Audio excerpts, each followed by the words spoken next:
So the non-dual, that which is outside of conflict, outside of the two, the balancing, that which is beyond separation, division, is always here for us. It can never get taken away.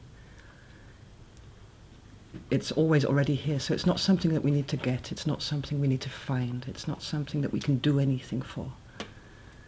It's not something the person can do anything for, because it's about in a way, the disappearance of the person. So if you talk about the thinking, the programmed mind, the mind can't get it. It can only, in a way, go, whoa, and then try to describe it in its own terms, or make up new words, or something. So in a way, the mind has nothing to do to get it, to be there, because it's already there. Beyond mind. It's already here. Also, the energy has nothing to do. It really has nothing to do but just be, just live. And it will go on living whether or not it will go on living in a way that it's always there, sourced in the non-dual. It can't be separate. It's like you cannot be born without a mother. You can pretend you haven't got one.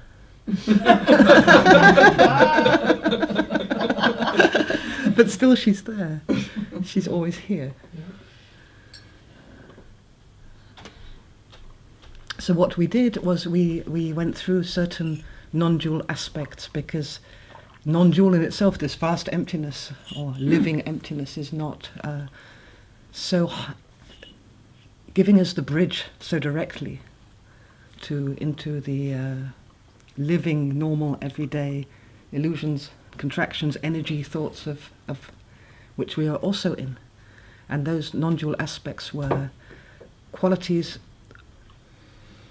which, they don't exist independently, but it's how we experience them from human position. Independently it's all one source, indescribable. But from the perspective, for example, of conflict, peace comes forward out of the non-dual space. So peace is an extremely important non-dual aspect, a quality, with a particular vibration that can be felt. Love is another one.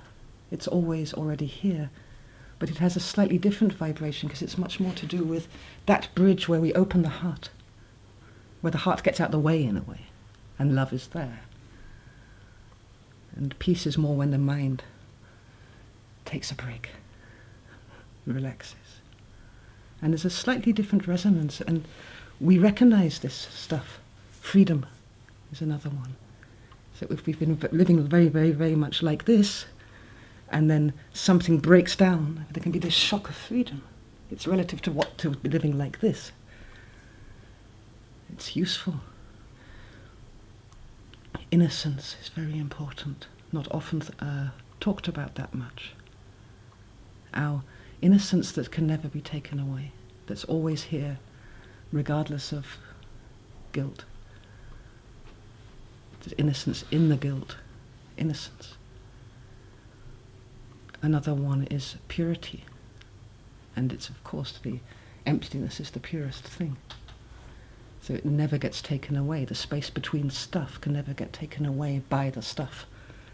It just is what it is. Totally and utterly pure, no shame. It wouldn't even be right to say it's shameless, except from the position of shame. The shame says this is shameless. Purity just is. So what we worked with is how to open up, or to intuit or to let come forward, because it's no longer contracted, the non-dual positions according to specific contractions, like guilt or shame or feelings of being condemned or fear and anger. So this is the kind of normal contractions of form. And there's what's really most important in all of this is the release of an agenda to get rid of it. And this is especially true when we move to trauma. The movement of getting free of, like this, in that sense, getting rid, liberating, and it can take on a spiritual language, but that movement is exactly the same movement that creates the trauma. It's not mine. Don't want it. Doesn't belong here. It should shut up. It's a confused attempt to get rid, to heal in a way. So often what comes forward, and we saw this yesterday, and it's totally normal and okay, is this first layer of feeling, which is, I want to be free of this, get rid of it. And that also is a feeling. It's also an experience, just that feeling of like non-acceptance in a way, resistance. So that's another duality, resistance and allowance. The third point is, anyway, it's here. Whether we resist it or allow it, it's anyway alive, because who are we? The problem often becomes that we start resisting stuff and we don't even know what it is we're resisting, because in order to resist it we have to not experience it. So we don't even know what's on the other side of the wall, where we should never go, because it was never allowed in the first place. So it's very illusory in that sense, it's very blind. We're resisting what we don't know.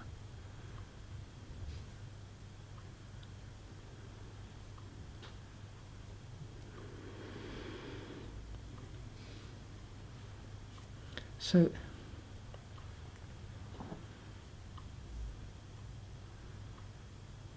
there are good reasons why we do this. Because it's simply uncontainable to allow into experience. It's just not possible as a child, for example, or in extreme experiences, to allow it all in real time. It's just not possible. It's not a choice that we make to resist. It just happens by itself. And it happens in a very intelligent way, in a sense, that we resist something which is too shocking, so that later on we can bring it back. Because we do have all the time and all the space. It waits. It's not a choice, it's a reflex.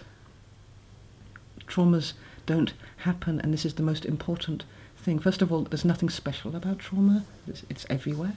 It's part of the nature of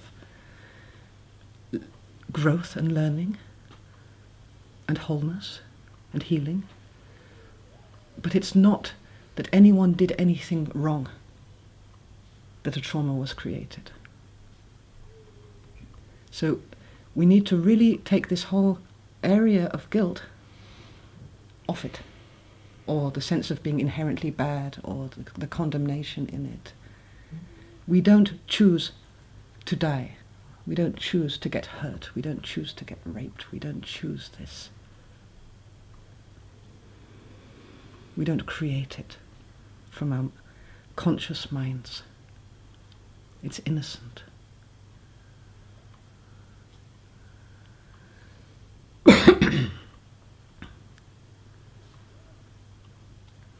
So I speak a little bit about the kind of broadest form of trauma, and that's where we began yesterday as well, which was with God over there, the omnipotent, omniscient, omnipresent, and the imagined person, which is you.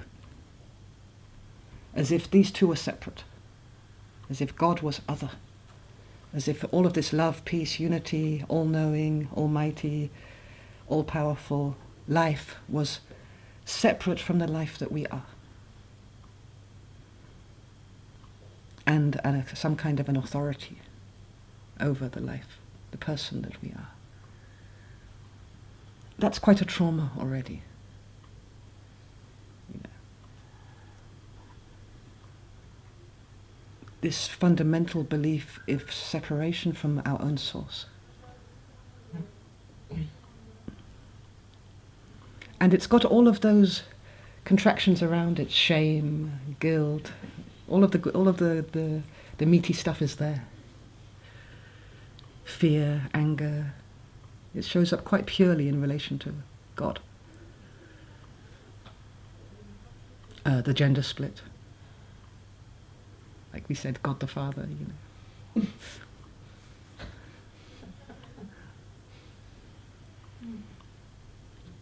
The moment that this all-powerful, all-knowing, all-feeling aspect of ourselves is made other, it's separate from what we believe ourselves to be, it creates a shadow. And that shadow is, in a way, what's been called evil. The other. The other can be, there can be another to the other.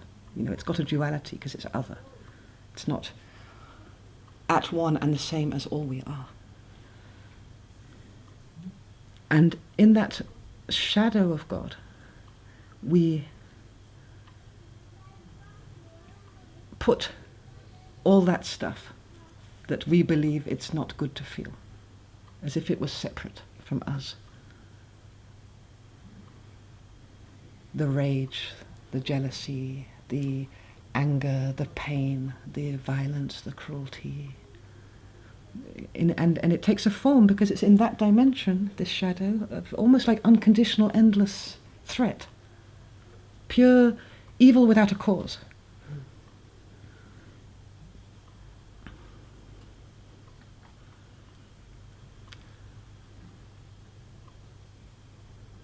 Now, it's created by that belief in separation from God.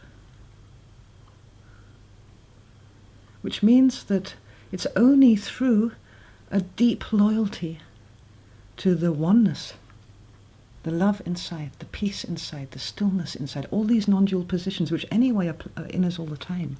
The care inside, the innocence inside, the purity inside, that shadow diminishes. It comes back into the whole. Because as we talked about, all of those contractions, fear, anger, guilt, shame, jealousy, they're all effects of a freeze of that same purity, that same innocence, that same love. You know, we're very much programmed to think of things in black and white, and this is the pleasure-pain thing, this is the agenda thing, like, I've got to be good, I cannot be bad. I'm a good guy and the bad guys are there, you know. There's the ones with the light and there's the ones who have no light. You know, it doesn't work like that. When you are truly at one as love, for example, when you it's not even that you are being love. Love is just self-identical because you don't see it even. And in some ways you can be, you know, we are all the time this. But we don't feel it as love, because we are it, so it doesn't feel itself. So we have to just trust that whatever is expressing is love, and allow more, and allow more, and allow more. And then when we get these feelings of love, it's often an expansion, but that the feelings are a kind of an effect. So from that position, it becomes more and more clear, for example, that hatred isn't an opposite of love, it's frozen love. And when you look at relationships and at patterns and at our inner world, you know, there is so much the same ingredients in hatred as there is in love. It's about attachment. It's about getting close, or if necessary, destroying to make whole again. It's not a good thing, but it's still made of love. It doesn't mean we have to heal all the hatred in the world at once by warming it with love. That's not possible. But the moment any kind of whimmer of hatred that we feel is kind of met at a deeper level of itself with love, it softens. It begins to, in a way, reunite a little bit. So if you look into this whole area of hatred being frozen love, maybe it's nice to kind of, to move a little bit more deeply into it, to understand the polarities, what we're working with, and what is a non-dual position. So hatred is frozen love, or love which is kind of, how do you say it, contracted. So when there is somebody who really we feel is harmful to us, or maybe too lucky, or whatever, we don't want this natural flow of love going to this person. So the first reaction is aversion, and from this aversion there is a kind of, frozen love. And then, based on this frozen love, there is a feeling of hate. Hatred is aversion from the heart.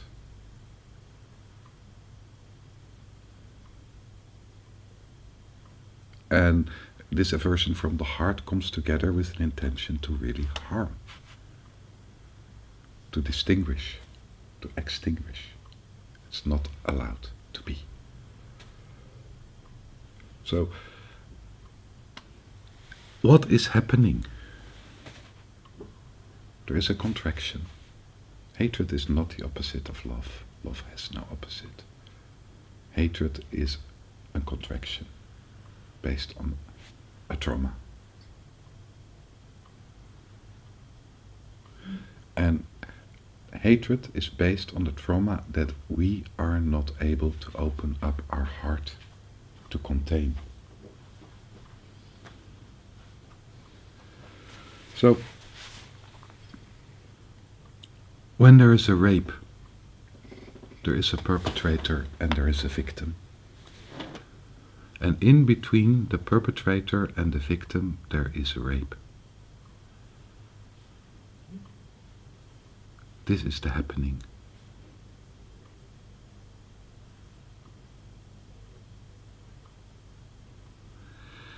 In this happening, the rape,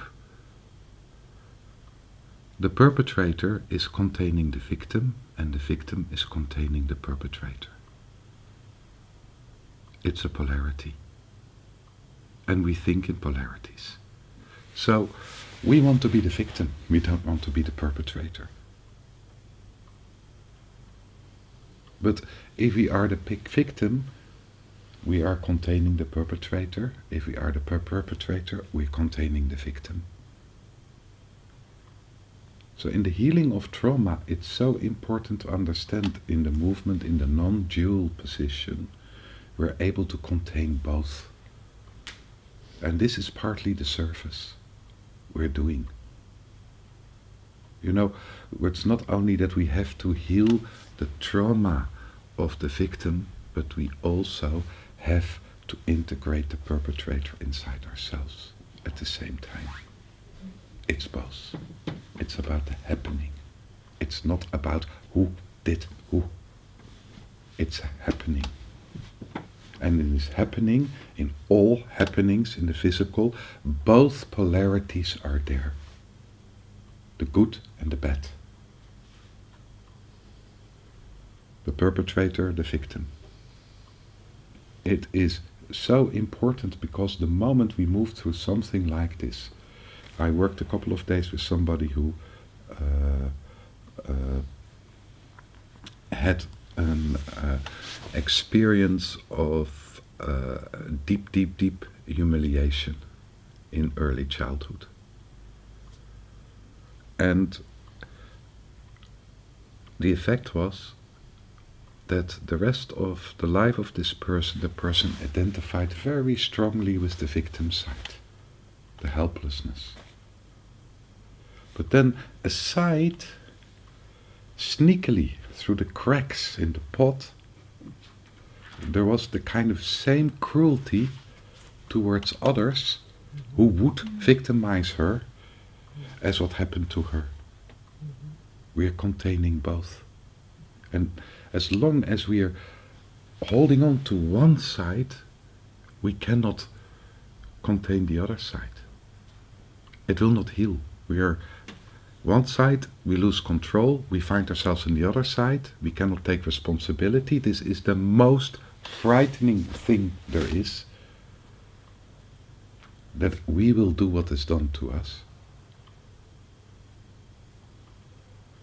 So we don't go there. But in the healing of the victim, the perpetrator will come forward, the happening will come forward. And in this is the perpetrator as well.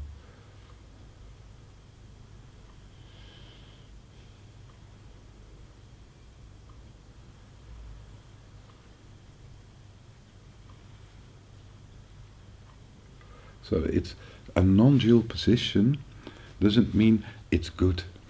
If we say peace, it's good. Because peace is good. Mm-hmm. But the depth of peace is being in peace with what is. Yeah.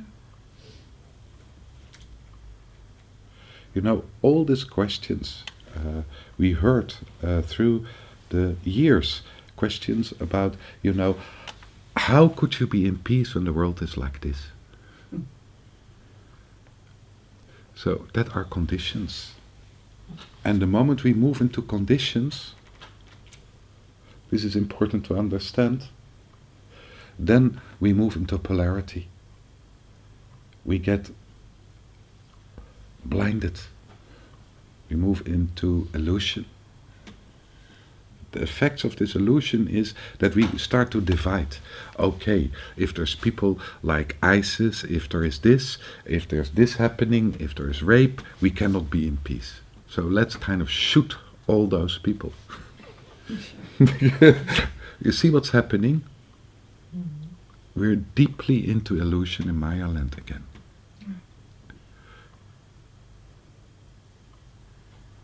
We lose our wisdom. We lose the oversight. We kind of, you know, go into a trauma tunnel. So, what I try to explain by this example is the moment we grasp or we averse deeply towards something, there is this kind of, you know, limitation of oversight. We get very deep into polarity. We lose ourselves in polarity. And then from all kind of beliefs, ideas, we can become extremely destructive to do good.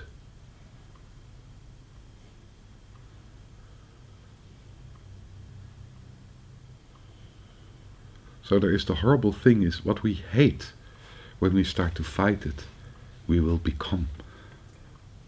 So it's so important kind of to open up in a different way towards what we hate, what we averse to. To kind of really allow also this, be curious. Look what's behind it. Mm-hmm. You know, we are all human. We give form to different aspects of our human being. And, you know, nobody is different, but some people end up kind of move more into a behavior which is destructive, and other people end up in a behavior which is more helpful, and often there's a lot of both. But it's important to understand that if there is a polarity, that everything in the end is in a balance, which means that there is as much bad as there is good. And this will not change. This will always be in a balance. So both is there.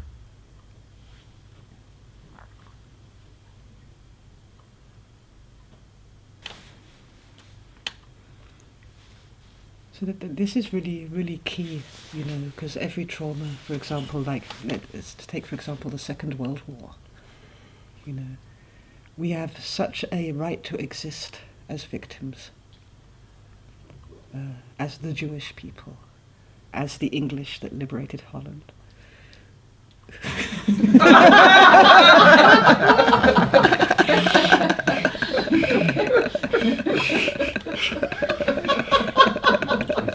thought it were the Americans.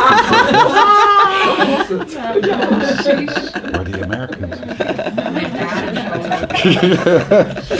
That's an ongoing theme. But, you know,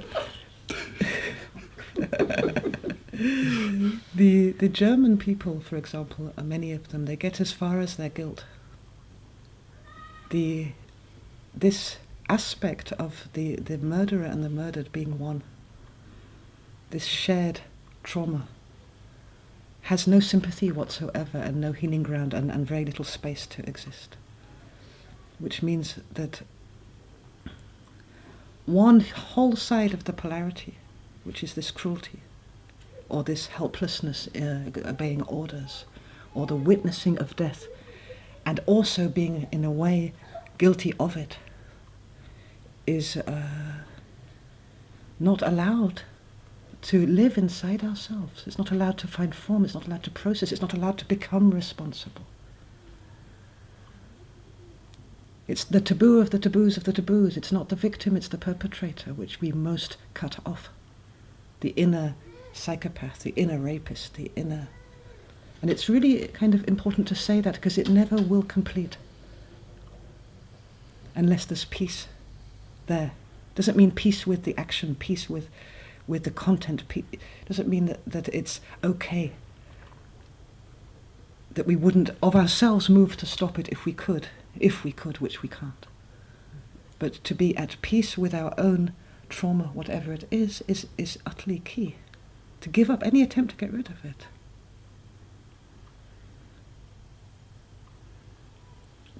And one reason why this is so hard, you know, in peace we can release. If we can release, we stop holding it away. It begins to move over the horizon, back into life. And if we leave it and ignore it, it's screaming. It's like, this is the scream of suffering in there. It's like the screams of hell. It's resonating, it's calling the beloved, help me, come over here. And it's got a very bright light. It's not going to leave us alone either. So one of the keys to not being able to find peace is that we are identified with being a person. And this person cannot be broken. It cannot contain these aspects. And then it's as if, you know, there is this person and there are the bits and the horrific sides of it which have come into experience. And anything that comes into experience becomes part of the person, anything we experience. Whether it's actually physical experience or in the imagination, it's already in a way there. So our own worst nightmare, if we know what it is, it's already part of us. So it's those areas of experience that we can be so shocking that they kind of snap off in a way, and they create like a tunnel, like a wormhole in the person.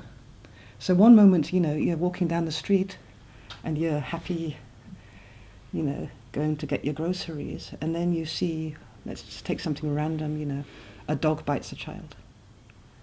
And this happened to you. And they were attacked by a pit bull terrier as a child. And like nothing, it's like whoomp, you go over the event horizon and you're pulled into the tunnel, through the rabbit hole, and whoomp, it becomes your universe. It really is like a wormhole. When you go into a traumatic state, it becomes three-dimensional, experiential, it becomes a whole universe of its own. And it feels extremely familiar. But it's not the one who was walking down the street kind of enjoying the air and the sunshine a moment before. It's like whoomp down the rabbit hole. And it can be the slightest little things, or a kind of accumulation of a certain thought at a certain stage, and then something happens from the outside, it triggers it, rabbit hole. You know. The other universe.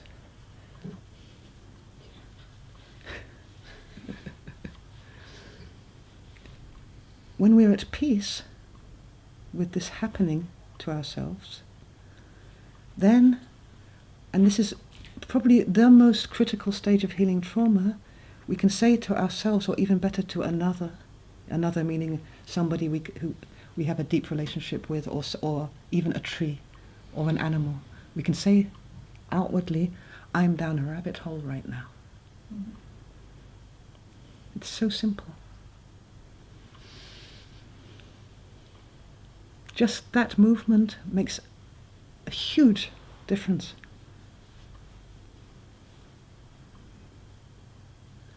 Because it's like the mind, from the perspective of the rabbit hole, there's nothing to be done. It's a universe of itself.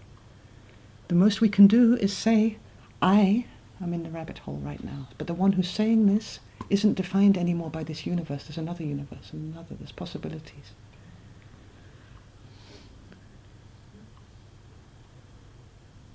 What normally happens is that, and this happens at a very, very young age, is that this rabbit hole is not in conformity, it's not acceptable. It immediately isolates us from everyone around us. You can recognize that when you're in a trauma, it's like your private universe in a way, and there's this kind of big separation between yourself and all the fantasies you had about being normal and other people, and it feels more true. Really, like it all looks like silly, because there's such a kind of truth about it. It's like, what was I thinking? Peace and love, and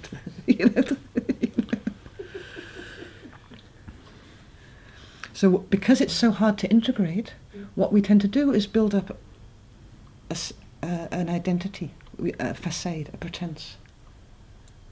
If you can't make it, you fake it. So we hide it away again behind this person.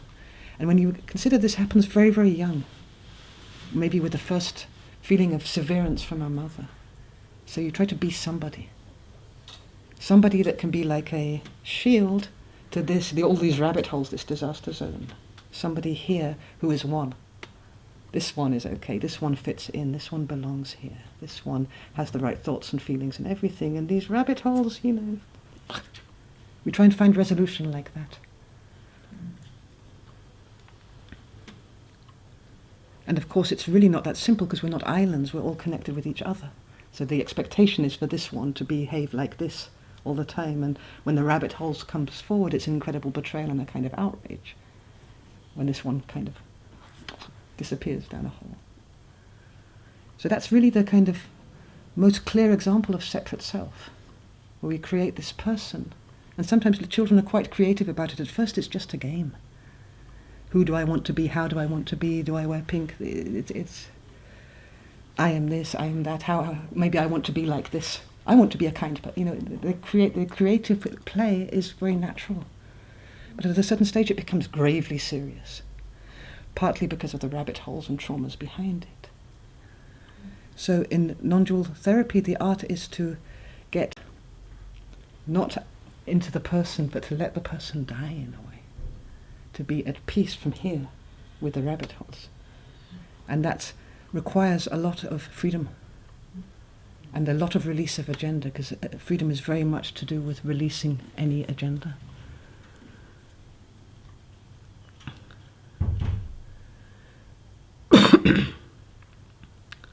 Meaning, you can fuck up, you can make mistakes, you can be damned.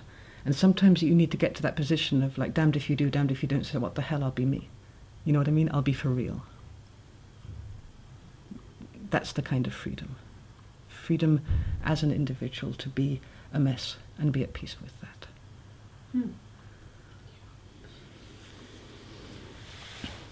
So when you look, this moment that we start to take the person serious, and it becomes grim. So one of the reasons behind it, one of the pushes behind this, is that when we are born, we take in part of the trauma which is moving through our mothers, the generational trauma which is there. And this trauma is reflected in our parents. The first attraction to the parents is their qualities, their beauty, their love. But then the daily life reality is so different as what you feel as a child, which is the promise inside. And that's a reflection of the traumas. But this trauma is also inside us, in our cells, in our body. And it starts to vibrate with it. And so there is this rejection going on. Not this. I'm totally alone. I cannot live with this. I have to take care of myself. There is no real care of me. And that's a rupture. That's a very basic rupture. But also a rupture which, when we grow up, often kind of, is widening. A rupture with the past. I don't want to have to do anything with my mother, my father, my background, my family. It's like we push it away. But you have to understand that a lot of our build-up, and the basic build-up of the surface we have here, of life, is connected with the father and the mother. And everything they moved through, what is part of us as well.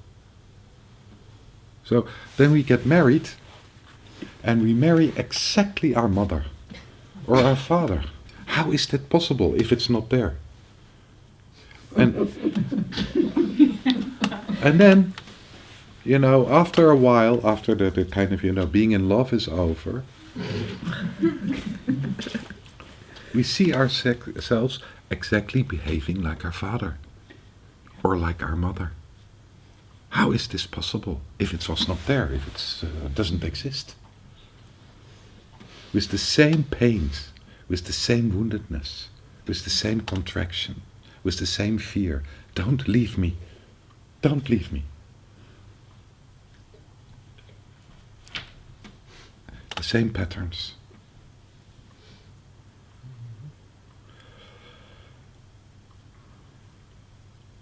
So it is important at a certain point to open up for this layer as well. The layer which kind of, we take with us by being born. It's part of the work, the surface we are born in, which is part of our lives. So the quality of a trauma is really this pulling in the sense that it disconnects us from who we are. It disconnects us from peace as a resource, from love, from care, from innocence, from purity. It splits off as if it was a law unto itself. And very conditional. It's based on, things that must never happen, things that cannot exist, what cannot be allowed. It's based fundamentally on conflict. And it's this duality of war and surrender. And like Bart said about the trying to fix the world by fighting wars, trying to get peace by fighting a war, it's really necessary to allow this peace to be there as well. The peace that the surrender wants, the peace that the war wants. Sometimes we need a war, sometimes we need to surrender. Probably surrender is the more inner movement. In a way, every war leads to surrender, and every surrender leads to war anyway. So to be at peace with the whole movement of transformation that's going on. And as we said yesterday, it's really beyond prescription, and this is where trauma gets really fun and sneaky, because it's whatever is happening now, whatever is felt, or even whatever thoughts are popping up, they are it.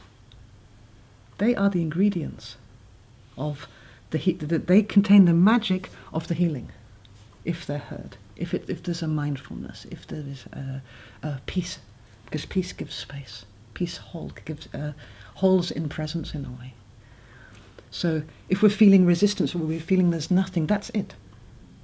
If we're feeling boredom is it. And it's not a static thing.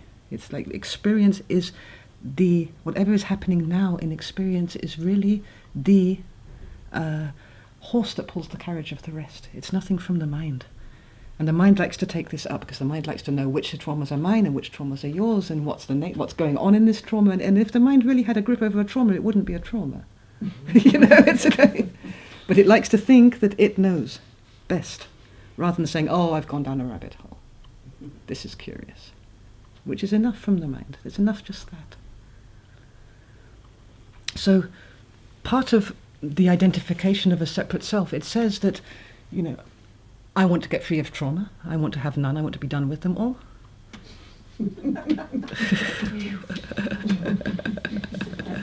And it says, in that same moment, it says these traumas are mine. It starts with me. It's mine. Mine, mine, mine.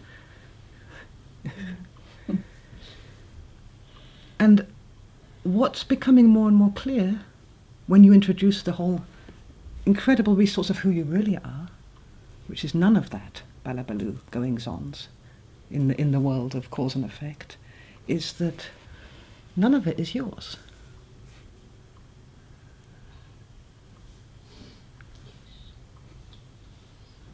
And it will go on anyway. It will go on either inside you or outside of you or after you, or it went on before you. It's a whole kind of load of stuff which is playing out anyway. And even when we have something really dramatic that broke and opened a particular wound, an experience in a life, this is the crazy thing. You'll see it's repeating through your ancestors. And God knows how. The same themes. So in a really, really deep way, it didn't start with you. It didn't start with us, with the individual.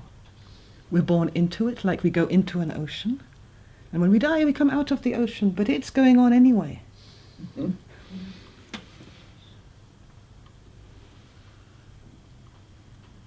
So now this is one of the most valuable aspects of generational trauma, is it releases this sense of needing to fix it, and it being saying something about you, and being a challenge, and a guilt, and a personal burden. So it releases all of that separate self stuff.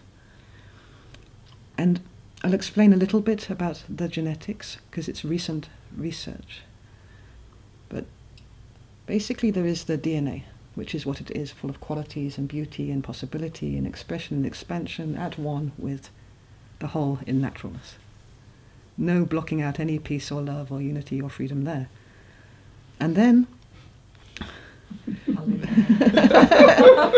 yes, it's totally fine. Blue eyes, green eyes, brown eyes, one leg, whatever. It's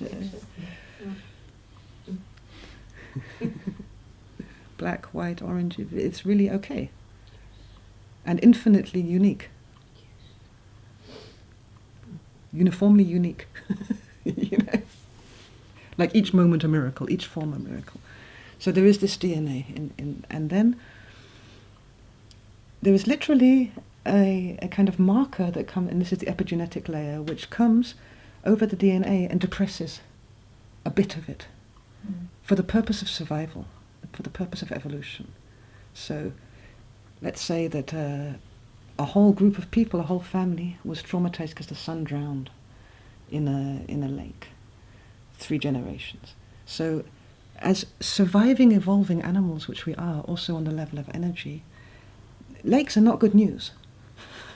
So it gets tagged like stress, lake, water, stress.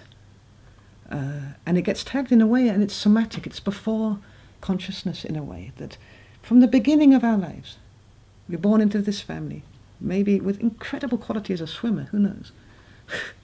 But the moment we see water, there is already in the body releasing stress hormones, which is contracting, danger.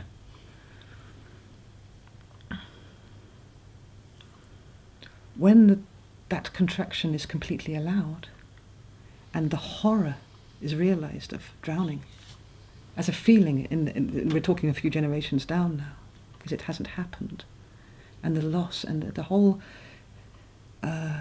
awesomeness of it from a place beyond that, which we can, as the future generations do, because we're not immediately having to contain the loss of our brother or sister or whatever. Then what happens is that the marker relaxes and the quality starts to come up, which is probably something to do with water, like swimming or something. And so there's an expansion. And it's quite if you just take this example, it's a dramatic expansion, because we're talking about the whole element of water. We used to have Newfoundland dogs. And Newfoundland dogs have webbed feet for swimming, like dolphins they are. And they've been used a lot for life-saving. And there's a kind of epigenetic thing happening there with them. When little Tony was 3 years old, she'd go to the tap in the garden and open it, just for fun. And the dogs would come at her from behind and start dragging her away from just the tap, like pure reflex. But the quality is exactly there. It's an occupation with water. It's the appreciation of water, appreciation of its power. So we learned about this just a month ago in more technical depth, partly because science is only doing this research into epigenetics now. And all the time there's things coming forward of second-generation Holocaust tags and the effect of healing trauma. Recently, even a Tel Aviv study showed that if you work through a trauma, the tag is released, which means it doesn't get passed on to your children. The expert on it that I spoke to, he said there's something else going on as well, and I'm not sure what it is. And I think what he was referring to was that when you heal a trauma, it actually heals it, or gives the possibility of healing to everybody who's connected around you. Meaning it's not just the children who are yet to be born, it also affects the children immediately in your environment. And that's partly because at source, everything is now. So everything in real time, in now, happening at once. When it's removed backwards, forwards, and here. And we're talking at such a subtle vibrational level that it begins to make sense, but science didn't get to that yet. But I think it will. So he tells a story, for example, and it is to show how strong the generational factor is, of a client he had who was obsessively cutting. His name's Mark Wallen, if anyone wants to look him up. It's called It Didn't Start With You. It's got exercises for working like this. And the title of his book is It Didn't Start With You, which I think is genius, because at first it sounds shocking and then it seems completely obvious. Like, what was I thinking that it started with me?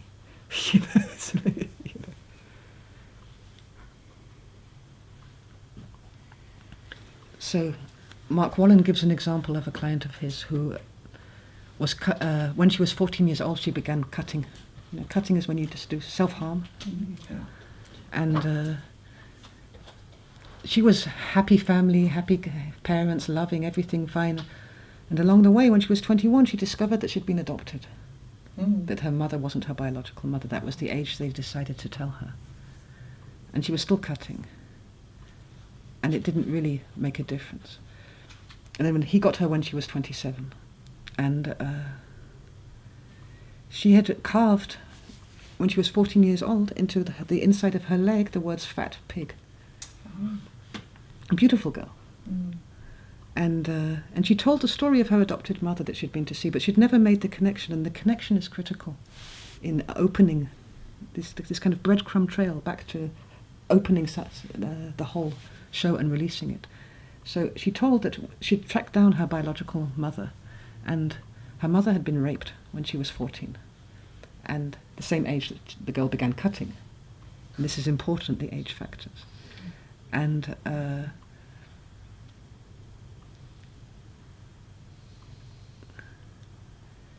she'd never made the connection between this happening to her biological mother that she never knew and her own cutting. But when he showed her that actually fat pig was like enacting, embodying, at the same time the abuser and the one abused. Like she was the perpetrator and the victim at the same time. Funnily enough, the cutting stopped. No conditioned link to the trauma. This is really coming out of the cells. Now, the way he works is to notice core sentences that we have in our busy mind. So for her it was fat pig. She was constantly telling herself fat pig, fat pig, fat pig. But often they're passed on through families onto the children. So it can be things like nobody loves me, I'm going to go crazy, I will kill myself. These kind of sentences. And the key, and this is true of all therapy, the key is that when they're spoken they have an emotional charge. So it can be I'm going to kill myself. It's got a resonance which it has that goosebump feeling. But it can be so much part of the root program of mind that we don't even really hear it or pay much attention to it anymore. These kind of whispers from the generations. Now, we're not healing the trauma of our grandmothers or of the uncle that drowned or of this. What we're doing is allowing what's coming forward in experience, a horror of something, to lead the way and to follow how the mind reacts on that. It's as real for us in energy as it unfolds as it was for them, because it's never been processed. It's still there.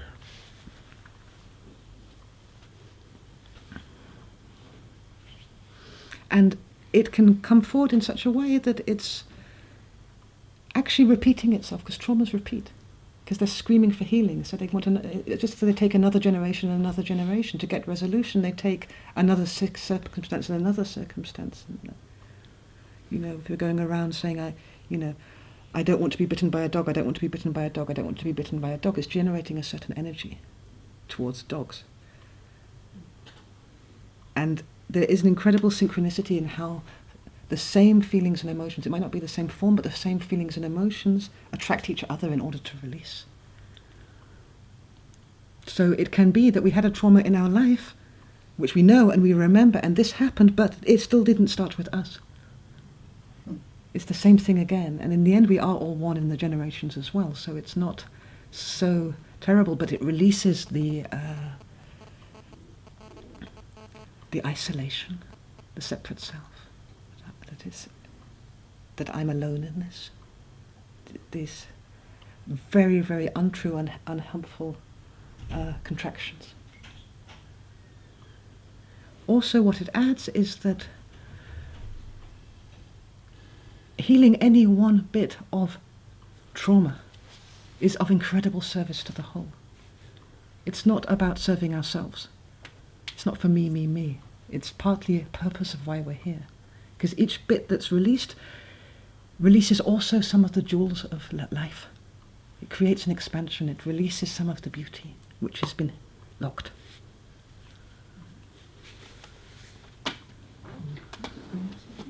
Because what is happening then? If you release it, you said, then the quality is coming out of it, or what is happening? Well, for example, if there's been, when I was a young mother, I suppose to an old one, I sat there with my friend on the beach, and she was utterly terrified, and we had our children around, and she was utterly terrified all the time that the children would get burnt in the campfire. Yeah, and I'm looking at her, and it's like absolutely no fear for me whatsoever. Mm. And then, but the children were in the sea, and I was absolutely and totally terrified they would drown. And I just kind of wondered, like, why am I so terrified of this, and she's so terrified of this? And for this, it's really no issue, and she really couldn't care about them going into the ocean waves, and So, if there's that kind of contraction, so the enjoyment in water, the enjoyment in the sea, the playfulness, the ability to really surrender into the ocean for me to swim, let alone to let my children do it, is completely contracted. I just give the simplest example. When the power of the ocean is appreciated and the possibility is allowed, a whole new freedom comes forward together with a much more liberated responsibility. It gets its own proportions. So it's okay for the children to play in the water because I'm totally aware and I've checked this, this and this, and everything's fine. Mm-hmm. And if the worst case scenario happens, then it happens. I did everything I could. That's the surrender factor. So water comes back to life. Freedom is gained. And, we take a basic elementary example with the water, but, when it comes to the fear of betrayal by your loved one, this is really constricting enormously the possibilities of relating. It's like one eye is on your loved one and the other eye is all the time on where his eyes are looking and what's this, and it's really messing up the heart. And so again, with such a, and that I have that in my generations. It's like a total disaster hit because of my great-grandmother's new husband, having lost one already, died. His wife showed up at the door. He was already married. You know? Which was in that generation an absolute and total disaster for the family. He was French. He was called Louis.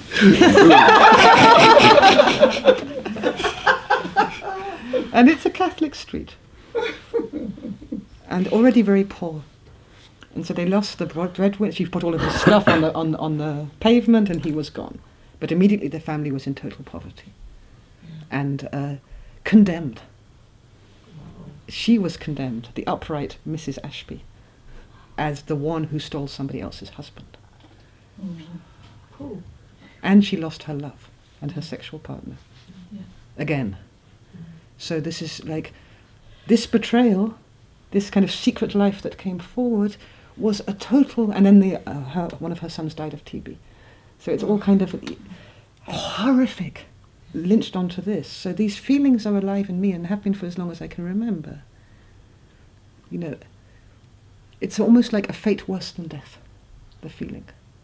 And the only way to move with it and to bring a relaxation and to begin to heal it is to say, okay, if this happens,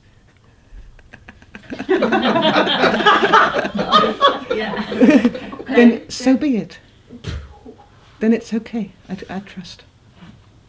It's happening all the time in a sense. And so this whole agenda to avoid and to control and to somehow believe that you can prevent it happening in order to survive is released. So let it happen, you know. There was this, for a while I was utterly psychotic investigating non-conventional terrorism, the threat to the world of the groups like ISIS, but back then it was before anyone knew the name Al-Qaeda, it was before September the 11th. And imagining all the worst scenarios. This is another trauma in a way, but playing out in a kind of service and exposing the threat here and the threat there and how we're not ready in Israel and all of this. But basically living again and again the perpetual nightmare of being gassed in a way, because it was like chemical weapons and biological weapons. Yeah. And the whole nervous system at a certain stage started to break down with this living in this constant hell. Like we're playing this movie and this, like what if it's in the air condition, what if it's on the car exhaust, like reliving it again and again and again. At a certain stage, I had this dream that I was walking out into the garden and there came this like bright light like a nuclear flash, and it was like this feeling of like, let it happen. You know, this utter like release into the worst nightmare. And then that was it was just death, so what? And then I kind of realized, and this really helped with the anxiety, you know, I'd been dying again and again and again and again in the most horrific ways for 3 years. And actually when I die, it's only once. You know, it's okay. And this brought an ability to change the movie in a way. It was really like I had been watching these horror movies full time, day and night, dreaming them, living them, watching them, imagining them, and I could actually do a different movie. And it takes a while because the body has to move out of its survival stress zone and begin to relax with the normal, which suddenly is extremely boring compared to trauma. No bombs. So the ability to ask yourself the question, what is my worst nightmare? What is the thing that should never, ever happen? Almost like a fate worse than death. What do I fear the most? What is it that could happen which would really be the end of everything for me? What do I most dread?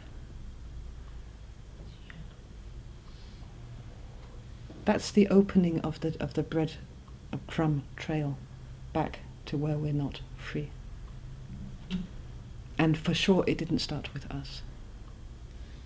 So in a way it's a treasure trail in a way. It's that fear. The one that when we try it and talk about it, it gives us an incredible feeling of shame. Like it's too intimate. Like too...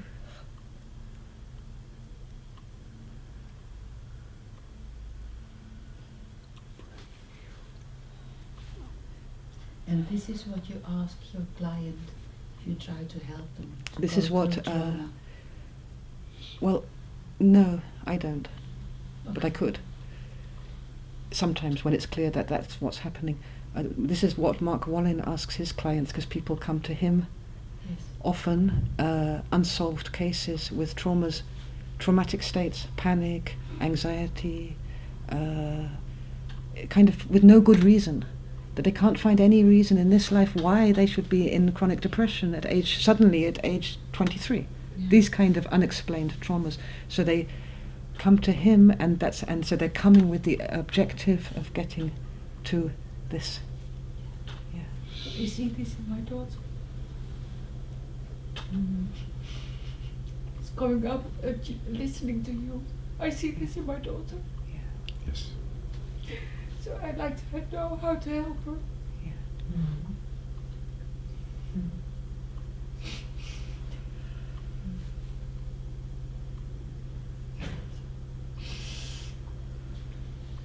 It's tough stuff, Yes.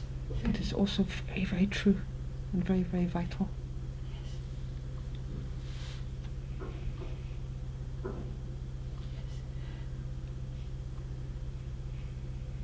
Not this.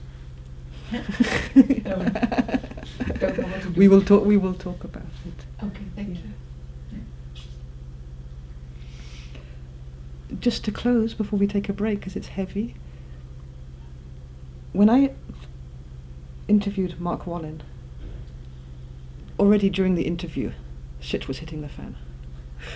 I began to see patterns in all directions. It's like, whoa, whoa, whoa, whoa, drowning. Oh, but he also drowned. Oh, but this one, he's like, whoa, just follow a line, and I was getting trauma. At a certain stage after the interview, it was like, my God, this person is so gunshot through with traumas all over the place. There's nothing to be done with it. It's like, just pick a rabbit hole. It's made of rabbit holes, the whole thing. And then of itself started to come a particular area in a kind of more organic, soft way. And it's totally possible to experience this stuff on behalf of our grandmothers or of the forgotten ones, because it's really the same thing as a forgotten one inside ourselves. It's already embodied in a way which is got all the time and all the space.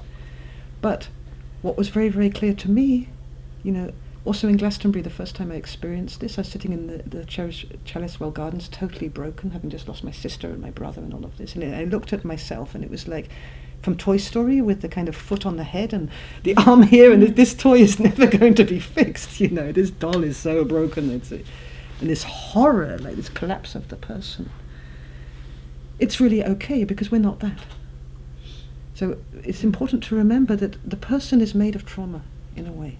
And that very traumatic, and where the person is in joy, it's naturally attuned to the non-dual, to the source to who we are, to life. Where the person is traumatized, it's in the way.